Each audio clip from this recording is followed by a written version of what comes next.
বছরে ক্যাপিটাল 200-300% বৃদ্ধি, অর্থাৎ বছরে আপনার ক্যাপিটাল দ্বিগুণ তিনগুণ হয়ে যাওয়া। এই কথা শোনার পর আপনার সবার আগে কিসের কথা মনে পড়বে? সবার আগে মনে পড়বে চিটফান্ডের কথা। হ্যাঁ, আমাদের সকলেরই কম বেশি চিটফান্ডের দগদগে ঘায়ের কথা অভিজ্ঞতা কম বেশি সকলেরই আছে। না, আমি কোনো চিটফান্ডের গল্প করতে আসিনি। এটা কোনো চিটফান্ড না। চিটফান্ড ছাড়াও আপনার ক্যাপিটাল বছরে 200-300% না, 400-500%ও প্রফিট হওয়া সম্ভব অপশান ট্রেডিং থেকে।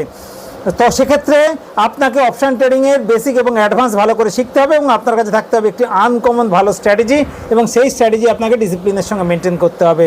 অবশ্যই মনে রাখতে হবে বাজারে ইউটিউবে এবং ফেসবুকে ঘুরে বেড়ানো বিভিন্ন রকম ইন্ডিকেটর এবং স্ট্র্যাটেজিতে কিন্তু কোনো কাজ হবে না। শুধু তাই না, আজকাল বিভিন্ন রকম বিজ্ঞাপনে দেখতে পাওয়া যায় বেশ কিছু ট্রেডিং শেখানোর ইনস্টিটিউট তৈরি হয়েছে যারা বেসিক অ্যাডভান্স এবং অ্যানালাইসিস শেখাচ্ছে। সেসব বেসিক অ্যাডভান্স অ্যানালাইসিস শিখেও কিন্তু ট্রেডিং থেকে আপনি প্রফিট বের করতে পারবেন না।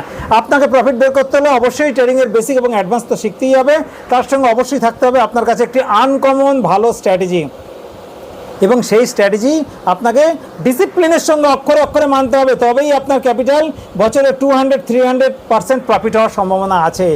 ট্রেডিং শিখুন, ভালো একটা আনকমন স্ট্র্যাটেজি জোগাড় করুন, ডিসিপ্লিনের সঙ্গে মেনটেন করুন। সুস্থ থাকুন, ভালো থাকুন। ধন্যবাদ।